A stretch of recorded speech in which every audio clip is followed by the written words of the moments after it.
Olá galera, beleza com vocês? Professor aqui. E hoje eu vou fazer uma revisão dos conteúdos de Sociologia que serão cobrados para a nossa P1, tá? Então, inicialmente eu espero que esteja tudo bem com vocês, que tudo esteja tranquilo, que vocês e a família de vocês estejam bem, tá? Eu espero que esse período ele seja breve, que nós possamos voltar às aulas o mais breve possível, tá? Mas enquanto isso, nós vamos nos comunicando por aqui.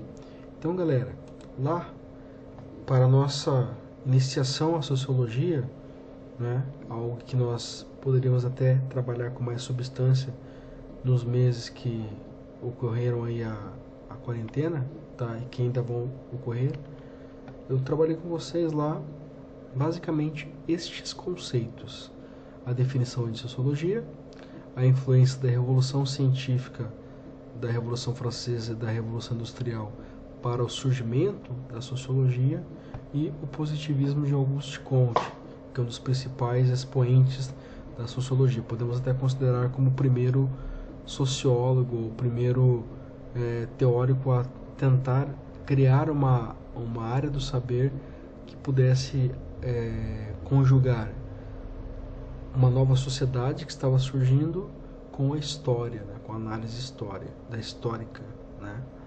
Então, primeiramente, pessoal, como nós definimos a sociologia?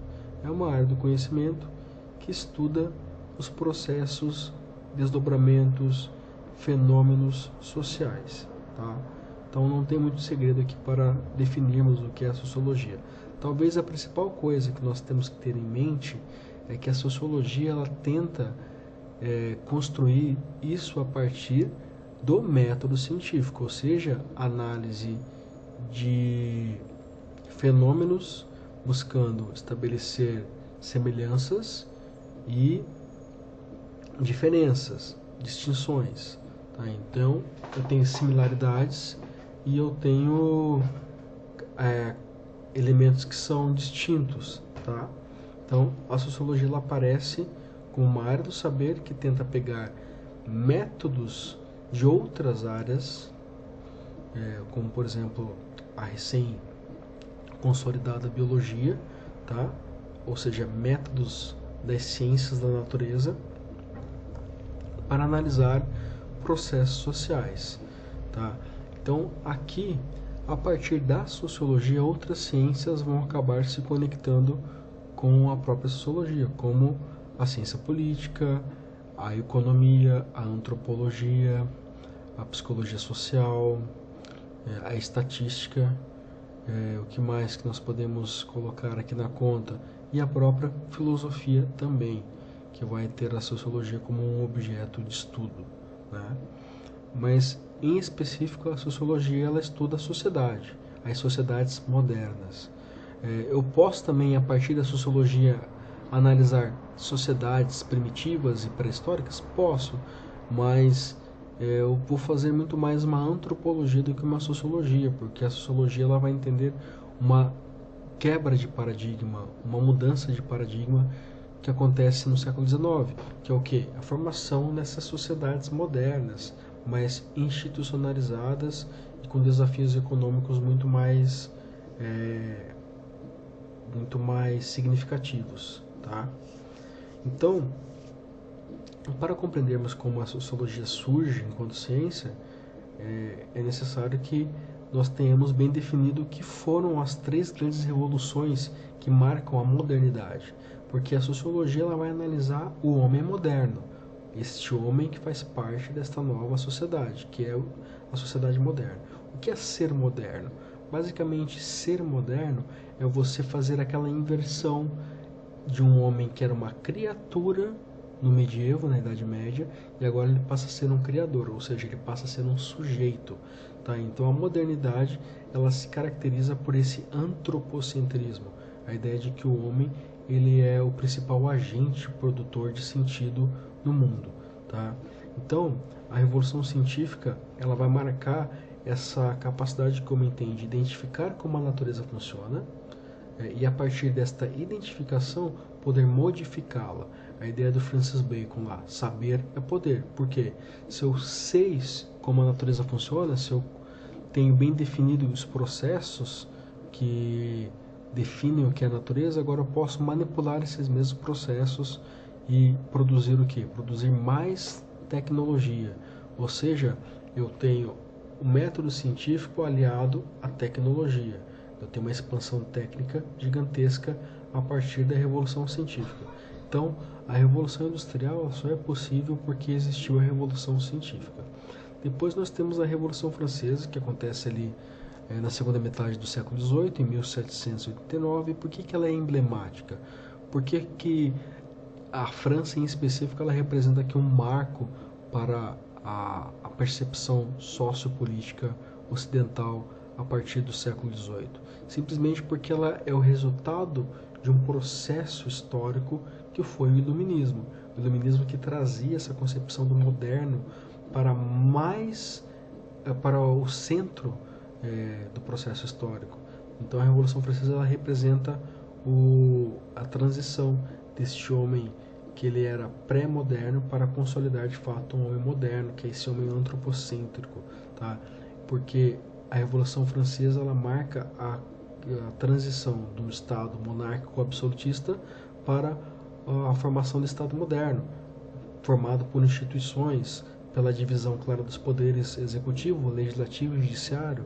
Então a ideia de que agora o homem ele pode conduzir a partir do direito positivo, que é esse direito criado a partir das demandas específicas, como a sociedade deve ser conduzida. Então o homem toma as rédeas desse processo histórico, ele se torna o agente principal desse processo histórico, sem outras narrativas religiosas e afins, né? Então, aqui eu tenho a consolidação de um novo Estado.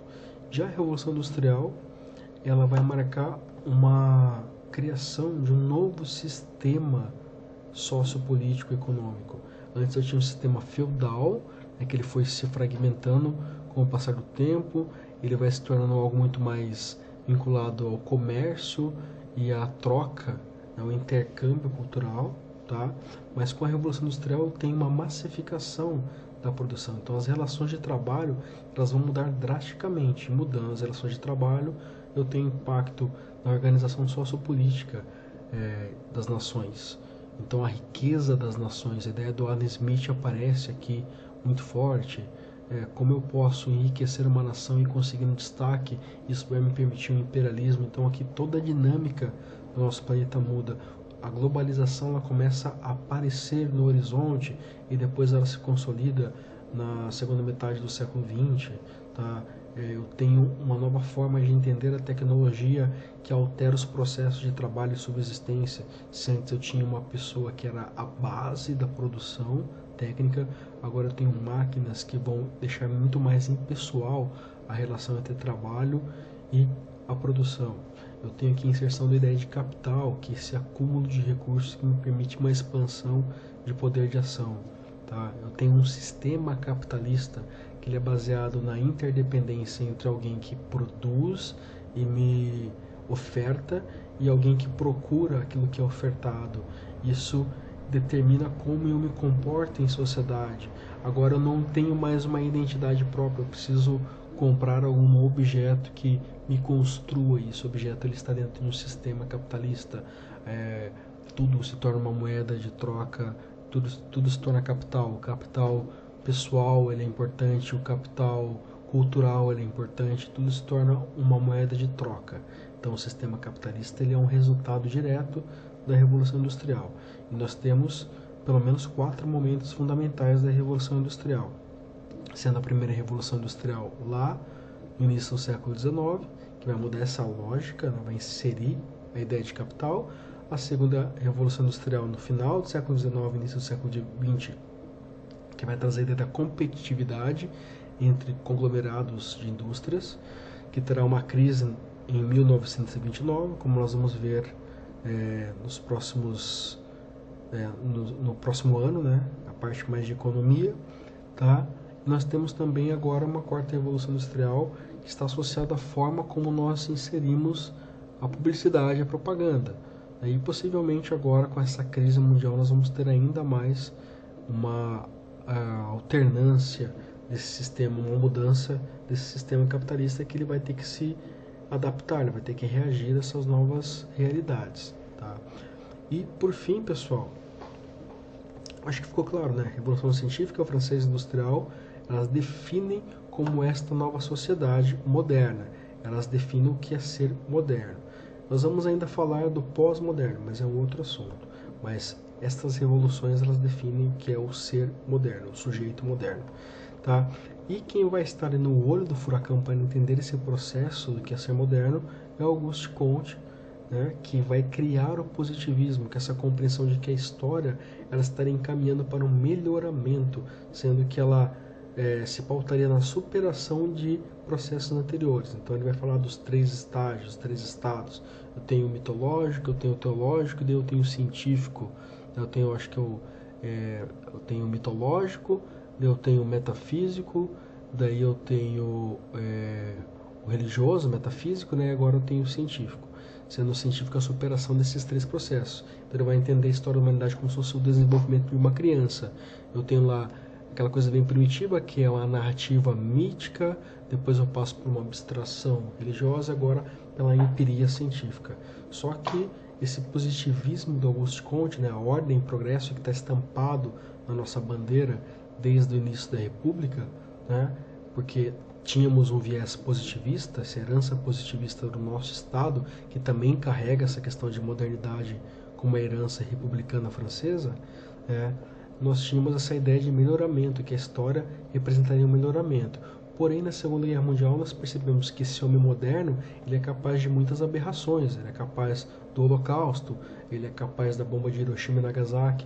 Então, nós temos um distanciamento com esse entusiasmo do homem moderno produzido por essas 3 revoluções, e agora nós temos um mal-estar com esse processo de modernidade, de certa forma.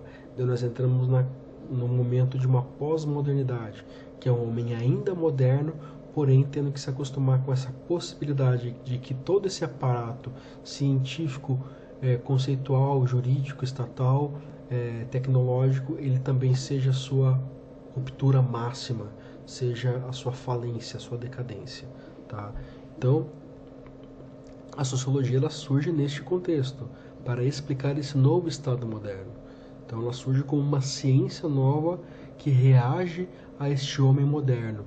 Então a sociologia basicamente ela serve para analisar como este homem moderno, esse homem que surge lá no século XVI, XVII, com o seu auge no início do século XX, e agora vai se portar numa pós-modernidade, onde ele já não é mais criatura, ele é um criador, e agora sua própria criação ou ameaça enquanto espécie. Beleza, galera? Então, eu espero que tenha ficado claro. Surgindo alguma dúvida, vocês podem me perguntar. E não deixem de ler o livro de vocês, porque esses conceitos eles estão muito bem explicados lá na apostila de vocês, tá? Então, pessoal, vou ficando por aqui. Se surgirem alguma dúvida, só me procurar. Até mais, pessoal.